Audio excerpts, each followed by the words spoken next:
Nous nous retrouvons donc sur la ligne de départ de cette première manche des 12 heures de Pont-de-Vaux 2012, donc à 15 minutes exactement du départ. Donc autant vous dire que les pilotes qui sont derrière moi sont en train de s'installer. C'est la ruée de la presse comme à chaque fois, une quarantaine de photographes divers sont là pour immortaliser les images. Mais surtout, le plus impressionnant, c'est toujours cette grande ligne droite du départ qui conditionne énormément la course. Le positionnement de chaque pilote est très important et ce départ est toujours très disputé. Donc dans un quart d'heure exactement, le départ de la première manche de ces 12 heures de Pont-de-Vaux.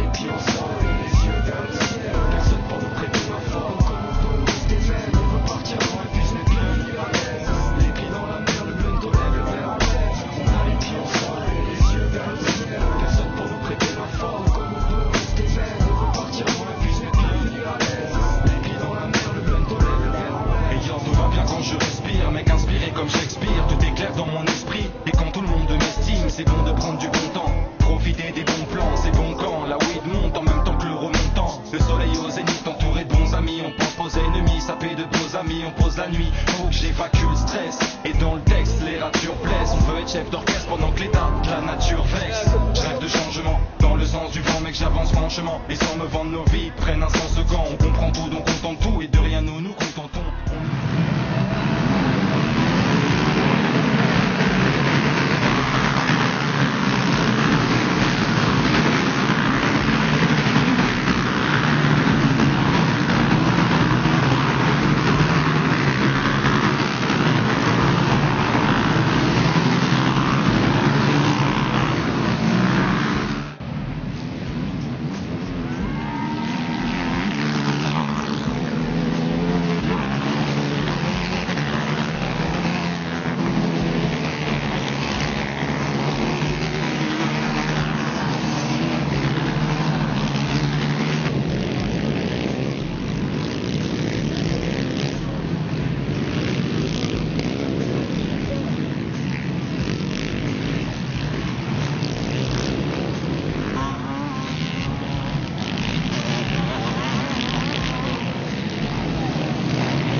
Donc une première manche de folie cette année sur Pont-de-Vaux, puisque les équipages étaient préparés à un roulage sur une piste qui était sèche, qui était lissée depuis le matin malgré les averses de la veille.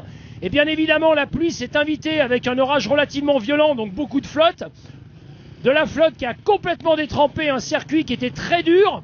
Et donc le résultat, c'est que c'est devenu carrément une patinoire, une véritable course sur glace. Donc le résultat, vous l'avez devant nous, les machines sont rentrées dans les stands, elles sont littéralement couvertes de boue, ça a été une galère terrible pour certains pilotes qui étaient équipés avec des petits trous en 18, des amortisseurs assez fermes pour rouler vite sur un terrain dur, et le résultat c'est qu'ils se sont retrouvés quasiment sur une piste d'enduro où il fallait jongler et jouer du glissage. Donc le résultat il est là, vous pouvez le regarder, et on se donne rendez-vous pour la deuxième manche qui fera la manche de nuit d'ailleurs de 5 heures je crois, et là tout le monde espère que la pluie va un peu s'arrêter parce que c'est très difficile au niveau des conditions de course.